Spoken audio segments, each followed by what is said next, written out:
אז הכנתי שניצלים ונראה. ככה עכשיו נשים אותם פה, הנה הם יוצאים מהדיר. ארוחת ערב, מה אתה רוצה?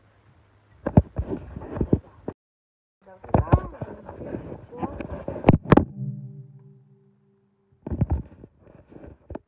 קצת קטשופ לרענון. שיהיה מתוק. כלומר, קטשופ, אז הוא עולה. נפח.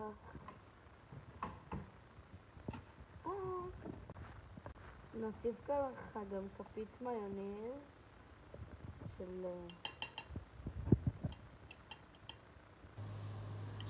כל טוב. יופי, ככה אני אוהבת ממש קצת.